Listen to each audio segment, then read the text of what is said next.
चुनाव लड़ना मेरा राइट है, मैं कोई एनजीओ नहीं हूं, जीत हार लगी हुई है। आप 3 मर्तबा नरेंद्र मोदी को देश का प्रधानमंत्री आप बना दिए।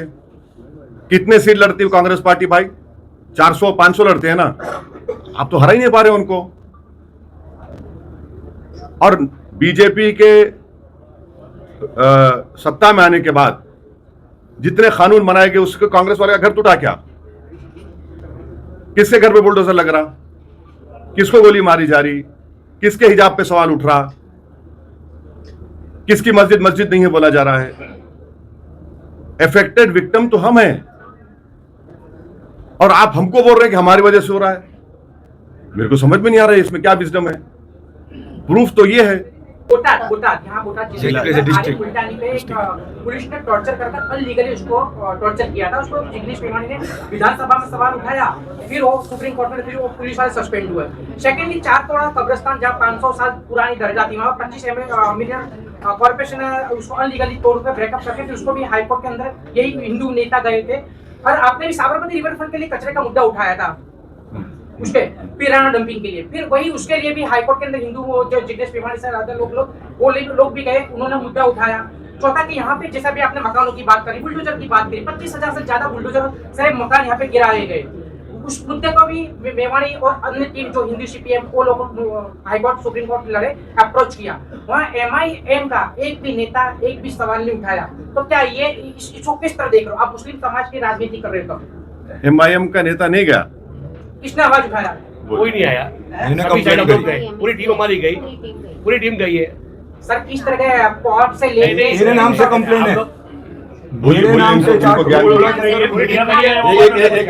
एक और जहाँ भी जो तकलीफ पड़ी पूरी टीम हम लोग लेके गए। कोई जगह आज तक कांग्रेस नहीं आई है। बड़ौदा से एमआईएम की टीम जंगलेश्वर में जितने भी मकान टूटे हैं वहाँ पे गए थे आर्थिक मदद पहुँचाने के लिए। सर जो भी है आप बोल रहे हो, जो एक बात बताओ, उठाए संसद विधानसभा से लेके विधानसभा में हमारा कोई नहीं है ना मेरे भाई। जिस दिन आ जाएगा होगा, बहुत गड़बड़ होगी। आप कॉर्पोरेशन वो तो सर देखिए एक बात सुनिए, हम लोग कोशिश कर रहे हैं, उठा रहे हैं। आपको नहीं दिख रहा है तो मैं इंशाल्लाह आपका व्हाट्सएप नंबर दे दीजिए, हम आपको रोज भी जाते रहते हमारा एक्टिविटी। चलिए, तो आपको ये इन्फॉर्म करना था और आपके जरिए से जनता को भी बात मालूम होती है, वो ये है कि आने वाले लोकल बॉडी इलेक्शन में तो ये बताना था कि लोकल बॉडी इलेक्शन में एमआईएम पार्टी कंटेस्ट करेगी। 6 म्यूनसिपल कॉरपोरेशन में इलेक्शन लड़ेगी और तालुका पंचायत में 29 और जिला पंचायत में 28, माने टोटल हम लोग 539 हमारे कैंडिडेट्स रहेंगे। और ये आपको बताना था। इससे हट के आपका कोई सवाल है तो आप ज़रूर सवाल कर सकते हैं। तो भी कितने जो अभी चीफ मिनिस्टर हो के ऐसे पद पर रहे लोग भी इस तरह के घृणास्पद भाषण देते हैं जिससे दूसरे यानी वर्ड प्रभावित हो। तो इलेक्शन कमीशन की भूमिका आप इलेक्शन के टाइम पर किस तरह देखते हैं? फिर कोई एक्शन होता नहीं है, खाली प्रेस कॉन्फ्रेंस के दौरान खाली बातें होती है कि हम ये एक्शन लेंगे, हम ये एक्शन लेंगे। तो क्या ये मेरा मानना ये है कि मॉडल कोड ऑफ कंडक्ट का वायलेशन नहीं होना चाहिए। उसके स्पिरिट को समझने की जरूरत है और अगर कोई उसका वायलेशन करता है तो इलेक्शन कमीशन को उसका नोटिस लेना चाहिए। शायद आप ये पूछना चाह रहे थे कि प्रधानमंत्री ने राजस्थान में 2024 के चुनाव में कहा था कि किसका मंगलसूत्र छीन लिया जाएगा, गाय और भैंस छीन लिया जाएगा। तो ये भी एक है। तो आपकी बात सही है, मैं आपसे एग्री करता हूँ। सर हेमंता जो सरकार है उसमें हेमंता विश्वास ने अभी जो एक कम्युनिटी को टारगेट करके जो किया, तो that should have been taken as suo motu cognizance by the Supreme Court, but it has No, you are wrong. You are wrong. You don't know. Mr. Badruddin Ajmal had gone to the Honorable Supreme Court. The Supreme Court has given an order. I can show you also. उसमें supreme court ने एक order दिया है कि अगर कोई forest land पर है तो उनको अल्टरनेट जगह दिया जाए।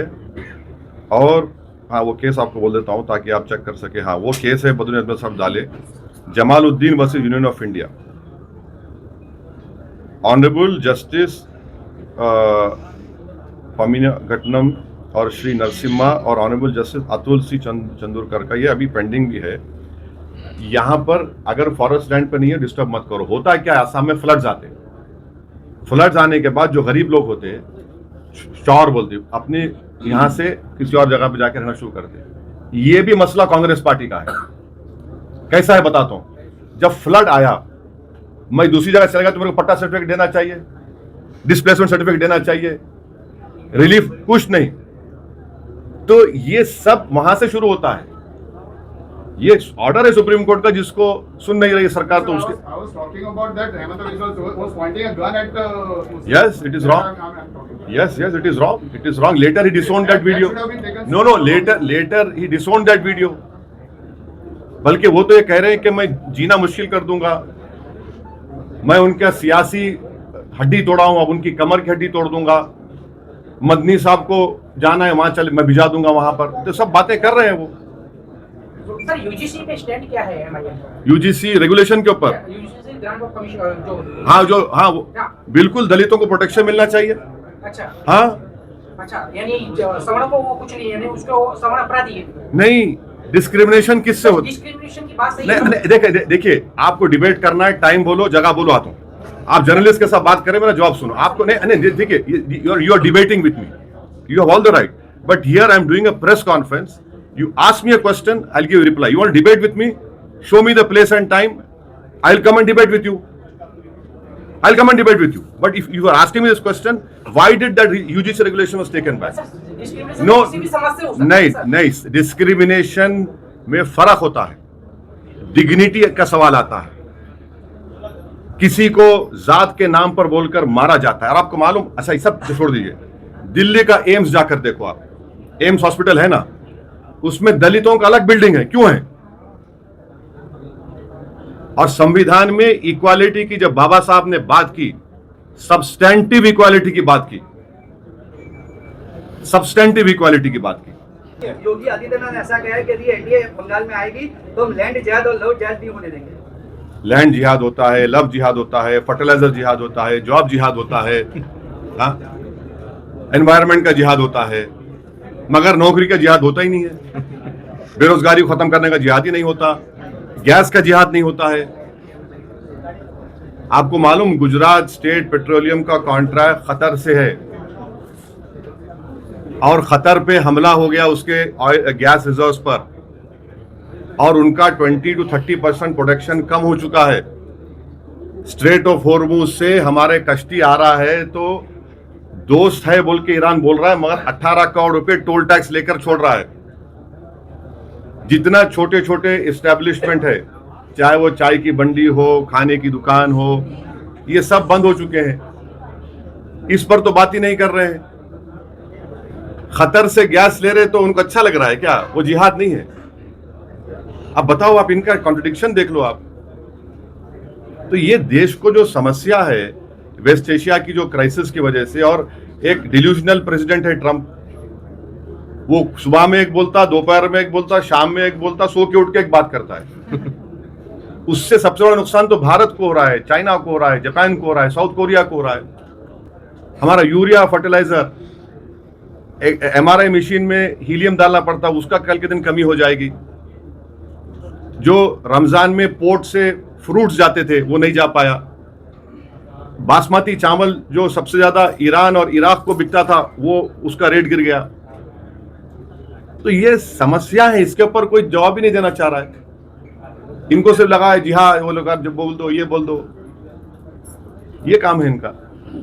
ओवैसी साहब, पवन खेड़ा ने आज कहा है कि ओवैसी साहब को ये देखना चाहिए कि आसाम में बीजेपी अहम पार्टी है, लेकिन ओवैसी साहब जाकर कांग्रेस पर ही निशाना साध रहे हैं। ये पवन खेड़ा ने आज कहा है। देखिए, आप अगर आप थोड़ा हिस्ट्री देख लेंगे आसाम की, आसाम गण परिषद जब बनी थी उस वक्त कितने डिटेंशन में मुसलमान थे, और तरुण गोगोई जब मुख्यमंत्री बने कितने मुसलमान डिटेंशन में आए,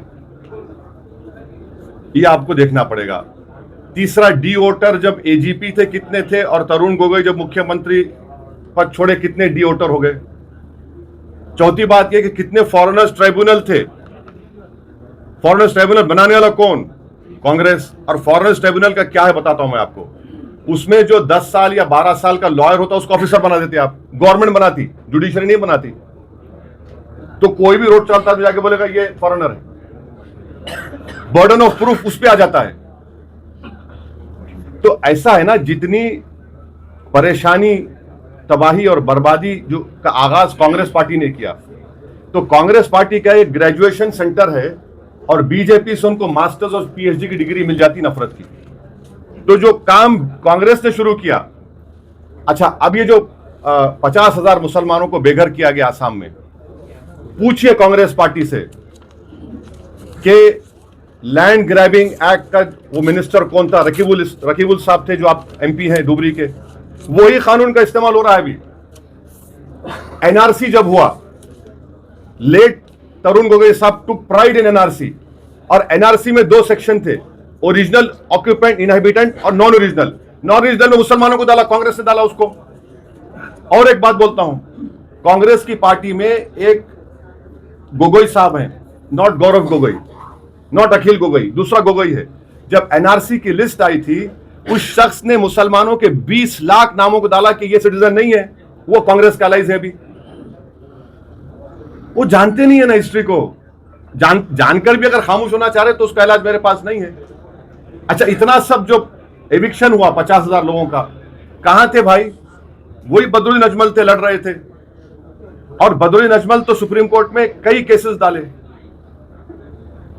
आज भी केसेस चल रहे हैं। तो ये चीज है जो उनको एक्सेप्ट करना पड़ेगा।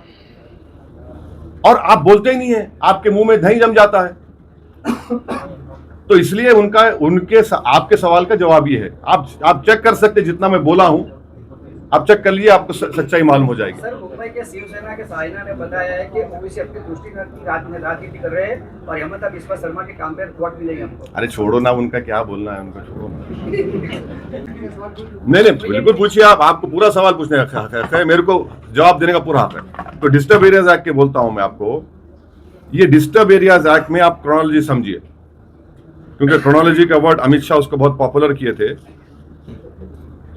तो क्रोनोलॉजी ये है कि 1986 में डिस्टर्ब एरियाज एक्ट बनाया गया, क्योंकि उस वक्त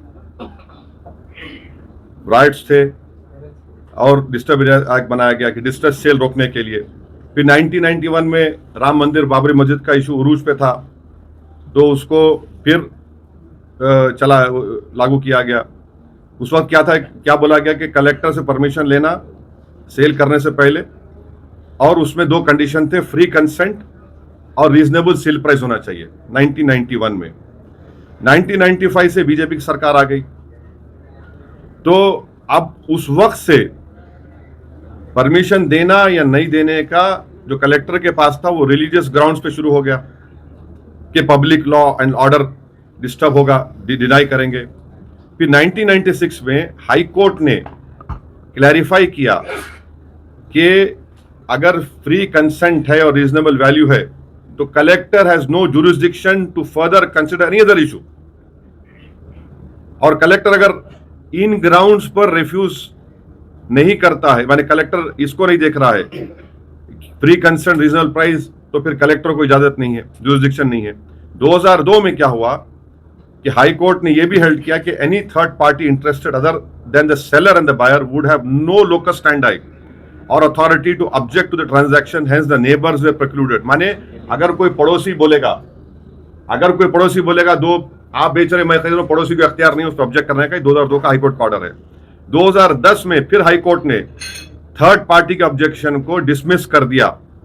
एक हिंदू हित रक्षक समिति थी, उनका ऑब्जेक्शन रिजेक्ट कर दिया, मगर इसका मिसयूज चलता गया। फिर 2020 में फिर से हाईकोर्ट ने having considered the earlier judgements, फिर से हाईकोर्ट ने रिटेरेट किया कि फ्री कंसेंट होना चाहिए और reasonable value should be considered while granting rejecting application under Disturbed Areas Act। फिर थर्ड पार्टी का ऑब्जेक्शन उन्होंने खारिज कर दिया हाईकोर्ट ने। ऐसा सिमिलर रहा।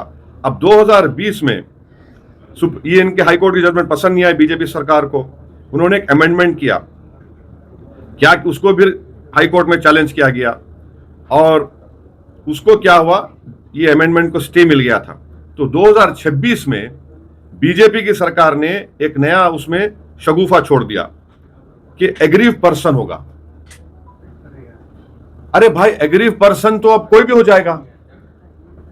अब तो सिर्फ मुसलमान नहीं है, मिसाल के तौर पर कोई रूलिंग पार्टी के आदमी को हफ्ता नहीं मिला तो बोला मैग्रीव पर्सन हो गया। ये तो सबको कमीशन हो जाएगा। तो आपने तो कमीशन लेने का तो लीगलाइज कर दिया तरीका बीजेपी ने, एग्रीव पर्सन हो जाएगा।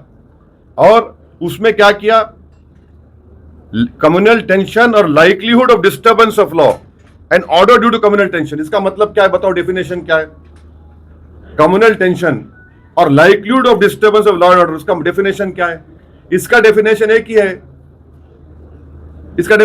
ही है कि मुसलमान अपनी जायदाद को बेच नहीं सकेगा, ना किसका खरीद सकेगा हिंदू का। और बॉर्डर एरियाज होगा, वहां पर बोलेंगे नहीं ये कम्युनल टेंशन होगा। तो हमारा मानना यह है कि अर्लियर हाई कोर्ट के जो जजमेंट्स है उसकी नजर में ये सब के सब जो बनाया गया है अनकॉन्स्टिट्यूशनल है, इलीगल है, और ये एक मैलिशियस इंटेंशन से पुराने हाई कोर्ट के जजमेंट्स को ओवररूल करने के लिए इस तरह का कानून बनाया गया है। और ये थर्ड पार्टी का जो एग्रीव्ड पर्सन बनाया गया है, इसमें बीजेपी के बड़े बड़े नेताओं को, कॉरपोरेटर को और आरएसएस का ऑर्गेनाइजेशन को एक फ्री हैंड दिया जाएगा कि आप बस जाकर ट्रांजैक्शन को रुका दो और ऑब्जेक्शन करते रहो। ये इसका क्रोनोलॉजी है। अब आपको लास्ट में इतना बताऊंगा मैं, ये अहमदाबाद में, वेस्टर्न अहमदाबाद है, एसजी हाईवे है, वहां पर कुछ होगा वो तो सिंगापुर की तरह नजर आता है वहां पे। अब कहां पर प्रॉब्लम होगा? जुहापुरा में होगा, कालूपुर में होगा, दरियापुर, पलाडी, नवरंगपुरा, जमालपुर, खानपुर, जुहापुरा, वटवा में होगा। तो ये बनाया गया इसलिए सिर्फ और सिर्फ के यहां पर तकलीफ पहुंचाओ। ये हमारा मानना है, ये कानून भी गलत है। और हम उम्मीद करते कि जब ये चैलेंज होगा हाई कोर्ट में, पहले जो डिसीशंस की रोशनी में हाई कोर्ट इसको भी इंशाल्लाह हमारे जो भी कोर्ट को जाएंगे जिम्मेदार लोग, वो उसको बताएंगे हाई कोर्ट को कि आपके अर्लियर जजमेंट्स को ये लोग इस तरह ओवरकम कर रहे हैं कि एग्रीव पर्सन्स का एक नया आपने शगुफा छोड़ दिया, कम्युनल टेंशन और likelihood of disturbance of law. ये क्या है भाई? और फिर आखिरी बात ये है, हम बीजेपी सरकार से पूछना चाह रहे हैं, आप तो बड़ा पीसफुल स्टेट बोलते हैं इसको, तो पीसफुल स्टेट नहीं है। अगर पीसफुल स्टेट होता तो तुमको कानून बनाने की जरूरत ही नहीं पड़ती। पीसफुल स्टेट नहीं है फिर ये। और फिर आप बोल रहे यूनिफॉर्म सिविल कोड, हाँ, यहां पर आप हिंदू कानून को मुसलमानों पे लागू कर रहे, और आप ये बोल रहे कि हिंदू मुसलमान की प्रॉपर्टी नहीं खरीद सकता, ना मुसलमान हिंदू खरीद सकता। कितना कॉन्ट्रडिक्शन है देखो आप। तो नफरत की बुनियाद पर ये पूरी पॉलिटिक्स बीजेपी कर रही है, और ये देश के हित में नहीं है। ये देश के हित में नहीं है। आप अगर एक धर्म के लॉस को दूसरे धर्म के मानने वालों पर लागू करेंगे, ये देश के हित में नहीं है। ये देश के संविधान के खिलाफ काम हो रहा है। बाबा साहब अंबेडकर ने जो एश्योरेंस दिया उसके खिलाफ काम हो रहा है। ओवैसी साहब, केंद्रीय मंत्री गिरिराज सिंह ने ओवैसी को अंतिम जिन्ना कहा है, इस पे आपकी प्रतिक्रिया है? छोड़िए ना, छोड़िए ना, उसका काम खाली पुकारना है, छोड़ो ना। अरे हम छोड़िए।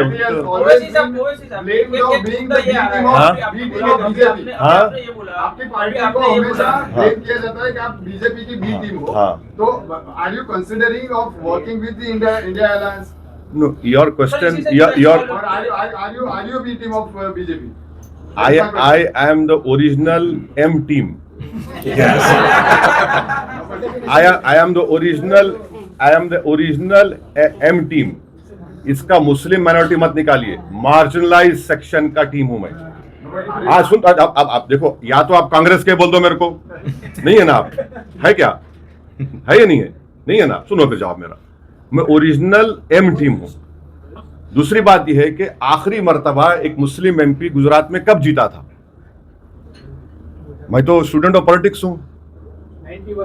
84 चाचा, 84 अहमद पटेल, लोकसभा राज्यसभा थे एहसान जाफरी साहब।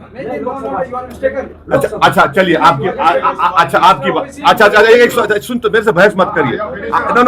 No don't comment, no listen to me, you want to. अच्छा ठीक है, अच्छा ठीक है, अरे ठहरो ना, आप मेरे को बोलने दो ना, हमको बोलने दो। तुम सवाल करो, आप हमको बोलने दो। आप मुझे चेक मत नहीं, छोड़िए ना, हमको बोलने दीजिए। आप अपना एजेंडा लेकर आए तो अलग बात है। 91 से अभी तक कोई मुसलमान एमपी नहीं जीता, चलो मान लिया 91 नहीं जीता, मेरी वजह से? किसकी वजह से? आज देश की पार्लियामेंट में 4% मुसलमान एमपी है, किसकी वजह से? मेरी वजह से। आसाम की मिसाल ले लो आप, 50 एमएलए कांग्रेस के बीजेपी में चले गए, 50। अभी मुख्यमंत्री कांग्रेस के एमपी थे, रिजाइन करके चले गए, उनका प्रेसिडेंट चला गया, मेरी वजह से। नहीं, मेरे पे डालना चाह रहे तो मेरे लिए बैच ऑफ ऑनर है, मेरे को इतराज नहीं है, मगर हकीकत कुछ और है। अब ये जो यूसीसी का बिल है, कांग्रेस क्यों ने डिवीजन का मुतालबा किया असेंबली में? उत्तराखंड में वॉइस वोट में कांग्रेस भी शामिल है। अनलॉफुल एक्टिविटीज प्रिवेंशन एक्ट जाकर उठाकर देख लो, 2019 में अमित शाह ने उसको और खराब किया, कांग्रेस सपोर्ट की, मैं इम्तियाज जलील अपोज की, डिवीजन कराए हम लोग। ओम बिरला साहब स्पीकर थे, वो बोले कि ओवैसी तुम अमेंडमेंट मूव करेंगे, तुम दो ही है। मैं सर अल्लाह है मेरे साथ। 2008 में या 9 में चिदम्बरम ने यूएपीए को पोटा हटाकर किया, मैं यूपीए की सपोर्ट कर रहा था, उसके खिलाफ बोला, उसके खिलाफ वोट दिया। मेरा भाषण है, जाकर देखो जिसको सुनना आता है। मैंने अपने भाषण में कहा था कि definition of terrorism would be used against innocent people. आज सुप्रीम कोर्ट ने जो 2 बच्चों को बेल नहीं दिया, उन्होंने उसी डेफिनेशन का हवाला दिया जिसका मैं अपोज किया था। सो आप लोग जो है थकते नहीं है मेरे से पूछने, जहां मैं दिख गया आपको नजर आता फलां टीम ये टीम। तो एनीवे आपका राइट है, इसका जवाब ये है। सर मुद्दा ये आता है कि आपने अभी बोला कि 529 जगह पे आप कैंडिडेट खड़ा करेंगे, यहाँ पे लोकल इलेक्शन। खाली 529 जगह पे क्यों? क्योंकि इलेक्शन तो 9000 से ज्यादा सीट पे हो रहा है। अरे अभी मतलब ये नहीं, अरे पार्ट वन सुन लो। अभी नहीं, अभी तो जल्दबाजी में ये 2-3 दिन का अभी बढ़ सकता है, वो कोई नाम फाइनल नहीं हुआ, फुल स्टॉप नहीं है वो।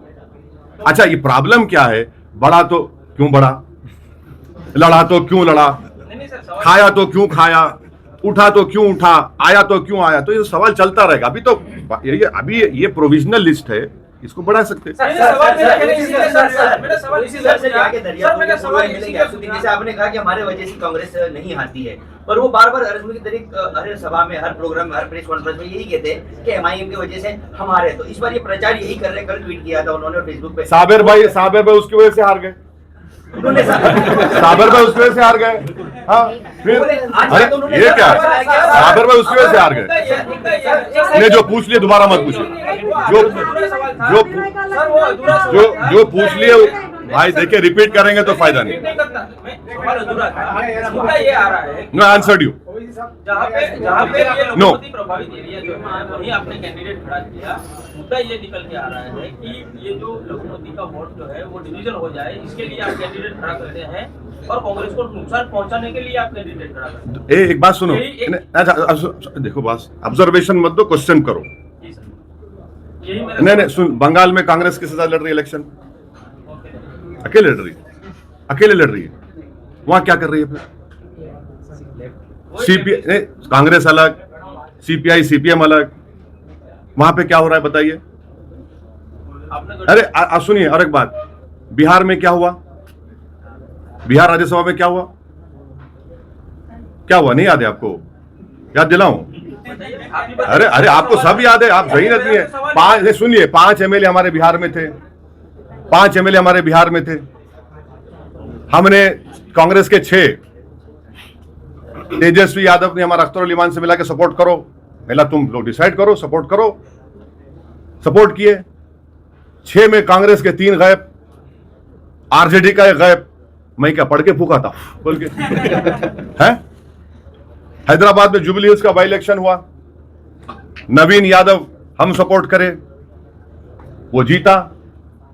वाइस प्रेसिडेंट ऑफ इंडिया का इलेक्शन हुआ, मैं 1 एमपी, कोई कांग्रेस का सीनियर लीडर मुझसे बात नहीं किया। हमारा चीफ मिनिस्टर मुझसे 2 मरतबा बात किया, रेवंत रेड्डी, मैं उनका शुक्रिया अदा करता हूं। हम सपोर्ट किए, क्या थे? चुनाव लड़ना मेरा राइट है, मैं कोई एनजीओ नहीं हूं, जीत हार लगी हुई है। आप 3 मर्तबा नरेंद्र मोदी को देश का प्रधानमंत्री आप बना दिए। कितने सीट लड़ती है कांग्रेस पार्टी भाई? 400-500 लड़ते हैं ना। आप तो हरा ही नहीं पा रहे उनको। और बीजेपी के सत्ता में आने के बाद जितने कानून बनाए गए उसके कांग्रेस वाले का घर टूटा क्या? किसके घर पे बुलडोजर लग रहा? किसको गोली मारी जा रही? किसके हिजाब पे सवाल उठ रहा? किसकी मस्जिद मस्जिद नहीं है बोला जा रहा है? अफेक्टेड विक्टिम तो हम हैं और आप हमको बोल रहे हैं कि हमारी वजह से हो रहा है। प्यारा का खसा अभी कोई ताल्लुक नहीं है। ये ममता बनर्जी का एलिगेशन आप लोग कैरी मत करिए। अपना थोड़ा होमवर्क ग्राउंड वर्क करके सवाल करें तो अच्छा रहेगा। Sir uniform civil code Gujarat में लागू हुआ है। इसके अलावा असम में भी अमित शाह जी ने कहा है कि वहां पर भी सरकार बनेगी, लागू होगा, पर इसमें से आदिवासियों को जो है वो बाकात रखा जाएगा और यहाँ पर भी सर आदिवासियों को बाकात रखा गया है इसमें से। तो वो हाँ, अच्छा किया, मेरे को याद दिला दिया। देखिए, यूनिफॉर्म सिविल कोड के बारे में आप लोग जानते हैं कि वो तो डायरेक्टिव प्रिंसिपल है, संविधान का फंडामेंटल राइट नहीं है। आर्टिकल 44 में उसका जिक्र आया है और क्योंकि आप लोगों की जानकारी के लिए मैं बताना ज़रूरी समझता हूँ कि यूनिफॉर्म सिविल कोड के बारे में जब आप जाकर कॉन्स्टिट्यूएंट असेंबली का डिबेट देखेंगे तो उस वक्त बाबा साहेब अम्बेडकर ने वहाँ पर जो मुसलमान कॉन्स्टिट्यूएंट असेंबली में थे उन्होंने उसको, वो पहले ओरिजिनली आर्टिकल 38 था कॉन्स्टिट्यूएंट असेंबली डिबेट में, तो उसमें मुस्लिम कम्युनिटी के जो लोग मेंबर थे वो लोग इस बात का मसला उठाए कि हमारे पर्सनल लॉस पर इसका इफेक्ट पड़ेगा। तो बाबा साहेब अम्बेडकर ने उस वक्त के जो मुस्लिम मेंबर थे कॉन्स्टिट्यूएंट असेंबली को, उन्होंने ये अल्फाज कहे थे, my second observation is to give them an assurance, माने मुस्लिम मेंबर्स को कॉन्स्टिट्यूएंट असेंबली डिबेट में जब संविधान बन रहा था, बाबा साहेब ने कहा कि I quite realise their feelings the matter but I think they have read rather too much into Article 35, which merely proposes that the state shall endeavor to secure a civil code for the citizens of the country. It does not say that after the code is framed, the state shall enforce it upon all citizens merely because they are citizens. It is perfectly possible that the future parliament may make a provision by making of a beginning that the code shall apply only to those who make a declaration that they are prepared to be bound by it, so that in the initial stage the application of code may be purely voluntary. Parliament may feel the ground by such method.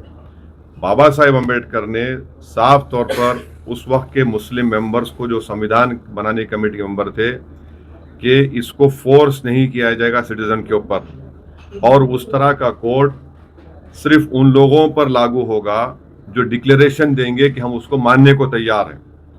ये बाबा साहेब अम्बेडकर ने कहा था।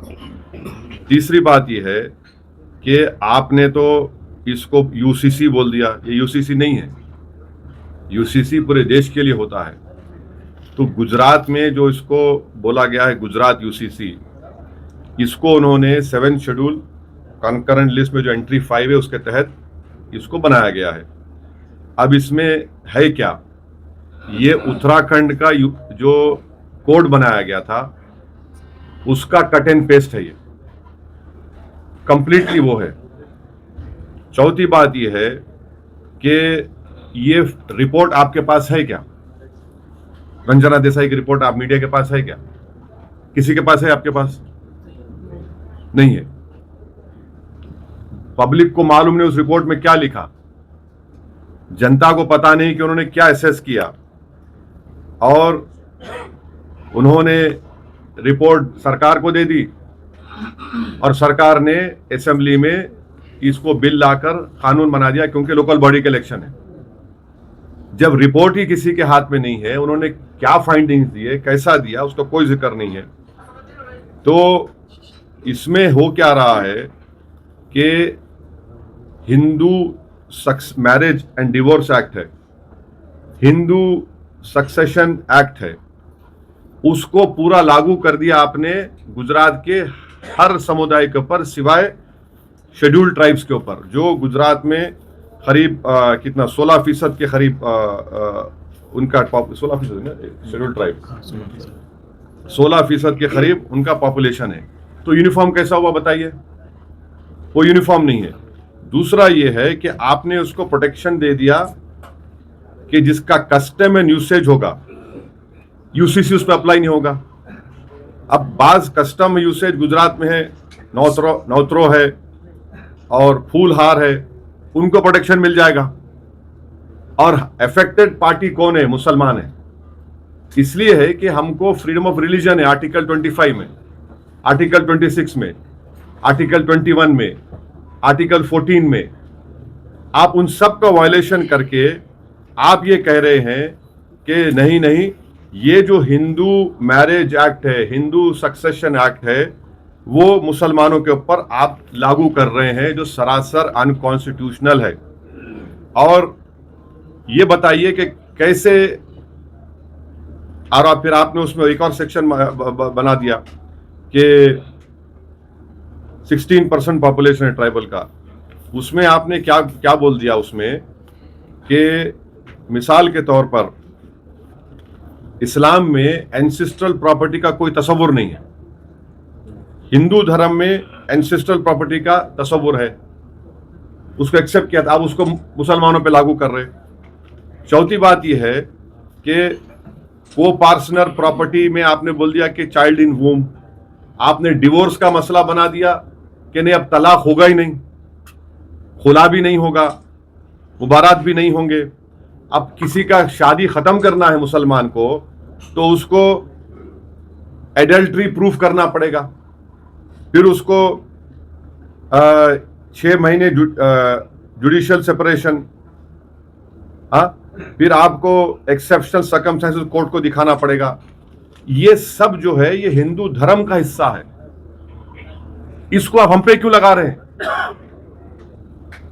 आप हिंदू धर्म का कानून आप हिंदू धर्म के मानने वालों पे लगाइए, बहुत अच्छा है। ये यूनिफॉर्म कहां है ये? और मैं किसी धर्म की चीजों को क्यों मानूंगा मैं? ये तो मेरा आर्टिकल 25 का ग्रेव वायलेशन है।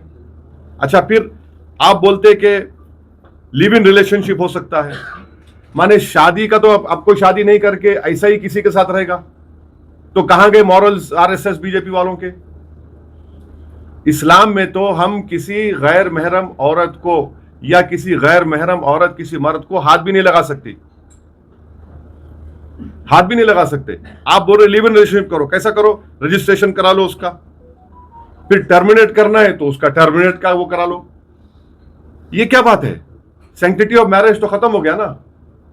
माने आप बगैर शादी करे किसी के भी साथ रह सकते हैं, आप अपने सेक्सुअल रिलेशनशिप कर सकते हैं आप, वो तो इस्लाम के धर्म के खिलाफ है, वो तो हो ही नहीं सकता। और फिर आप बोल रहे मेंटेनेंस एलिमनी होगा, वो भी हिंदू मैरिज डिवोर्स एक्ट के तहत होगा। फिर आप उसमें बोल रहे कि सक्सेशन होगा तो हिंदू धर्म के मुताबिक होगा। इस्लाम में क्या है, अगर मेरे पास एक बेटा एक बेटी है, मैं उसका एक शेयर हिस्सा है, मैं 1/3 अपनी प्रॉपर्टी किसी को नहीं दे सकता, मैं 1/3 प्रॉपर्टी किसी को दे ही नहीं सकता मैं। और अगर मैं 1/3 प्रॉपर्टी नहीं दे सकता हूं, मगर आप अब क्या कर रहे हैं, क्योंकि हिंदू धर्म में विल पावर है, अगर आपके 2 बेटे हैं एक बेटी है तो आप एक को दे सकते पूरा प्रॉपर्टी अपना, इस्लाम में नहीं दे सकते ऐसा। तो ये कौन सा इंसाफ कर रहे बदो आप बोल रहे जेंडर जस्टिस, कहां का जेंडर जस्टिस हो रहा है? विल पावर से कोई भी अपना पूरा प्रॉपर्टी एक औलाद को दे सकता है, ये कहां जेंडर जस्टिस है? अब लोग बोलेंगे कि हाँ मैंने अपनी बेटी की शादी किया, उसमें खर्चा हो गया, उसका हिस्सा नहीं होगा। अरे भाई इस्लाम में तो अलाउड नहीं है ना, इस्लाम में तो देना ही पड़ेगा। और भाई जेंडर, अरे भाई ये बताओ, इस्लाम में पहला धर्म था पूरी दुनिया में जिसने बेटी को अपने बाप की जायदाद में हिस्सा दिया, दुनिया का पहला धर्म है ये। कोई धर्म ऐसा नहीं बोलता जो इस्लाम धर्म बोला। अब बोलते हैं बेटी को आधा नहीं मिलता, अरे बेटी को बाप की जायदाद में भी हिस्सा मिलता है, शौहर की जायदाद में भी हिस्सा मिलता है, अगर भाई का नहीं रहा उसमें भी मिलता। माने देयर आर 32 वेज वेरियन, माने उससे ज्यादा भी है जो महिला को हिस्सा मिलता है। आपने विल पावर लिख दिया, तो विल पावर के जरिए से तो आपने तो सबका नुकसान कर दिया। अब कहां जेंडर जस्टिस होगा बताइए? जेंडर जस्टिस होगा ही नहीं। और ये प्रॉपर्टी राइट्स जो इस्लाम में है उसको आप ये बोलते कि जेंडर बायस नहीं, जेंडर बायस नहीं है उसमें, बिल्कुल जेंडर बायस नहीं है। आपने पूरा जितना डिवोर्स का तरीका था इस्लाम में उसको खत्म कर दिया। और आप ये बोल रहे हैं कि अगर इस कानून को कोई के बरखिलाफ काम करेगा तो उसको फाइन भी मिलेगा और उसकी जेल भी होगी। ये क्या है? ये लिव इन रिलेशनशिप आप बोल रहे कर लो, हाँ, और आप आपके धर्म का कानून मुझ पर क्यों लागू कर रहे हैं आप? ये इंसाफ है क्या? बताइए आप। यूनिफॉर्मिटी है ही नहीं इसमें। आपके धर्म के लिए अच्छा है, बहुत अच्छा है, उस पर चलिए, हमारा कोई इतराज नहीं है, मगर आप कैसा बोलेंगे कि आपके धर्म के लिए अच्छा है, मेरे लिए अच्छा होगा? आप तो माने आप पूरा इसको Hindu code marriage act, Hindu divorce act, Hindu succession act को आप सब पे लागू कर रहे हैं और 16% ट्राइबल को आप उसमें एक्सक्लूड कर दिए और जिसका कस्टम एंड यूसेज है उसको भी आप एक्सक्लूड कर दिए। तो ये सरासर गलत है, ये फंडामेंटल राइट्स का वायलेशन है। ये बीजेपी की जो नफरत की आइडियोलॉजी है माइनॉरिटीज के ताल्लुक से, इसका खुला सबूत है। और उत्तराखंड में जो है कट एंड पेस्ट जो Hindu marriage act, succession act में, उसको आप यहां पर लागू कर दिए। तीसरी बात यह है कि यूसीसी के ताल्लुक से इंडियन सक्सेशन एक्ट है, सेकुलर एक्ट है, आप अपना लो उसको। एडॉप्शन एक्ट है, अपना लो उसको आप। स्पेशल मैरिज एक्ट है, अपना लो उसको आप। मगर आप उसको छोड़ दे के ये सब चीजों को आप लेके मुसलमानों पे लगा रहे। मकसद एक ही है कि मुसलमान अपनी रिलीजियस आइडेंटिटी को खत्म कर दे, उनका कोई रिलीजन से ताल्लुक ना हो। अरे भाई, मेरी शादी आग के 7 फेरों से या फूल माला से शादी नहीं होती मेरे पास, क्योंकि कुरान में लिखा गया है कि खुतबा होगा, विटनेस होगा, उसके बाद मियां बीवी हस्बैंड एंड वाइफ बनते वो लोग। आप उसको भी खत्म कर देना चाहते हैं। तो सरासर ये जुल्म है, नाइंसाफी है। और हमको पूरा यकीन है कि हम जब कोर्ट में इसको चैलेंज करेंगे, हमको कोर्ट से उम्मीद है कि कोर्ट इंसाफ करेगा, क्योंकि ये आर्टिकल 21 का, 25 का, 26 का, 29 का ग्रेव वायलेशन है। और कहां यूनिफॉर्मिटी है? आप ट्राइबल्स को छोड़ दे रहे हैं और आप कस्टम एंड यूसेज के नाम पे उसको छोड़ दे रहे हैं। विल पावर आप देकर बोल रहे हैं कि भाई अब कोई मुसलमान भी अपनी बेटी को नहीं देगा, वो किसी को बेटे को दे देगा आपने। बल्कि विल पावर में ऐसा भी है कि बेटा बेटी को छोड़ के कोई घर के नौकर को भी दे सकता है। मैं घर का नौकर था, मैं नौकर दे दूंगा, बेटा बेटी कहां जाएंगे? नहीं, विल पावर है। ये जस्टिस तो नहीं हुआ ना। तो ये हमारा इस यूसीसी के बिल के ऊपर बोलना था। अब आपका एक और क्वेश्चन होगा, अगर आप इजाजत दिए तो वही बोल देता हूं मैं। ये आपका है डिस्टर्ब एरियाज एक्ट, वही बोलूं या आपको नहीं पूछना है? हाँ, हाँ, ये कि कैसे, और फिर आपने उसमें एक और सेक्शन बना दिया कि 16% पॉपुलेशन है ट्राइबल का।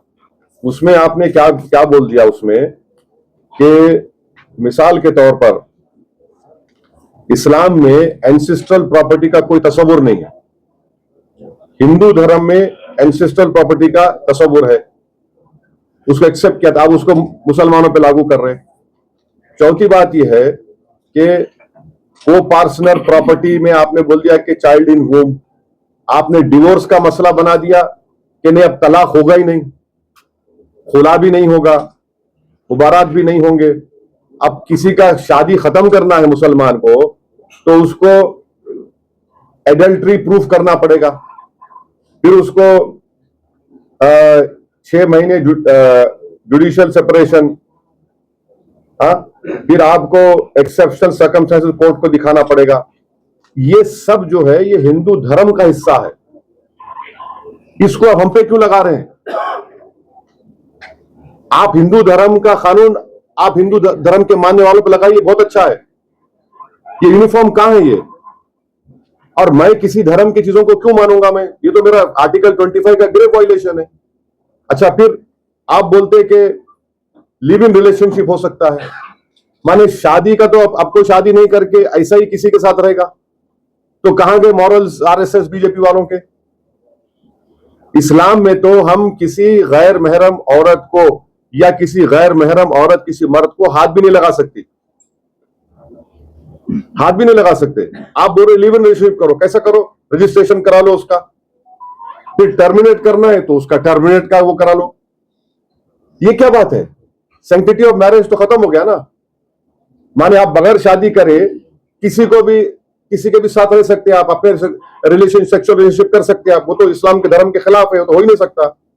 और फिर आप बोल रहे मेंटेनेंस एलिमनी होगा, वो भी हिंदू मैरिज डिवोर्स एक्ट के तहत होगा।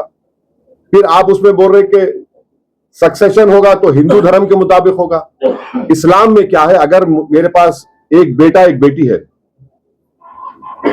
मैं उसका एक शेयर हिस्सा है, मैं 1/3 अपनी प्रॉपर्टी किसी को नहीं दे सकता, मैं 1/3 प्रॉपर्टी किसी को दे नहीं सकता मैं।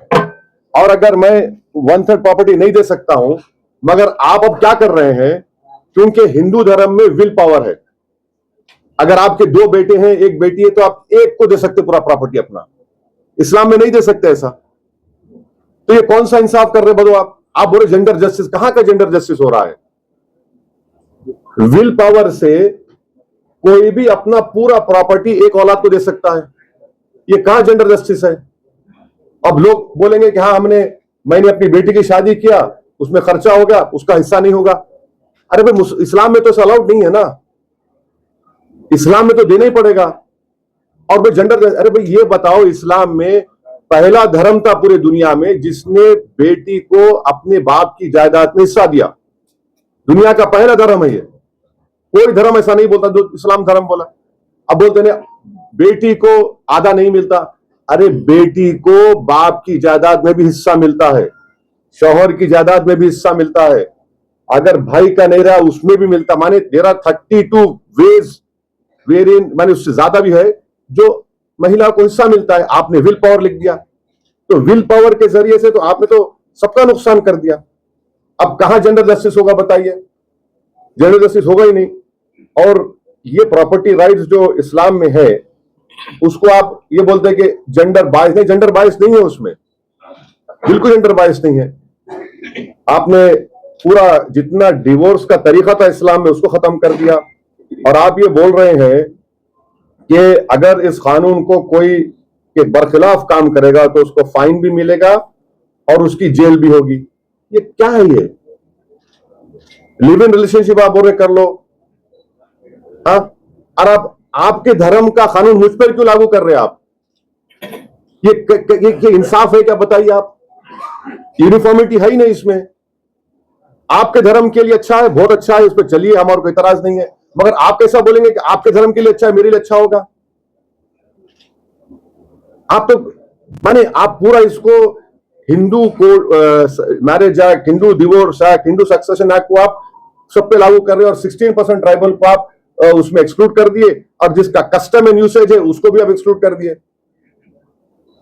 तो ये सरासर गलत है, ये फंडामेंटल राइट्स का वायलेशन है। ये बीजेपी की जो नफरत की आइडियोलॉजी है माइनॉरिटीज के ताल्लुक से, इसका खुला सबूत है। और उत्तराखंड में जो है कट एंड पेस्ट जो Hindu marriage act, succession act में, उसको आप यहां पर लागू कर दिए। तीसरी बात यह है कि यूसीसी के ताल्लुक से इंडियन सक्सेशन एक्ट है, सेकुलर एक्ट है, आप अपना लो उसको। एडॉप्शन एक्ट है, अपना लो उसको आप। स्पेशल मैरिज एक्ट है, अपना लो उसको आप। मगर आप उसको छोड़ दे के ये सब चीजों को आप लेके मुसलमानों पे लगा रहे। मकसद एक ही है कि मुसलमान अपनी रिलीजियस आइडेंटिटी को खत्म कर दे, उनका कोई रिलीजन से ताल्लुक ना हो। अरे भाई, मेरी शादी आग के 7 फेरों से या फूल माला से शादी नहीं होती मेरे पास, क्योंकि कुरान में लिखा गया है कि खुतबा होगा, विटनेस होगा, उसके बाद मियां बीवी हस्बैंड एंड वाइफ बनते हो लोग। आप उसको भी खत्म कर देना चाहते हैं। तो सरासर ये जुल्म है, नाइंसाफी है।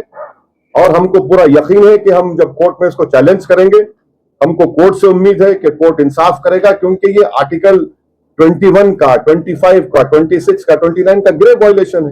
चलिए, okay sir, thank you sir, thank you, बहुत बहुत शुक्रिया, थैंक यू वेरी मच। ठीक ठाक नहीं, ये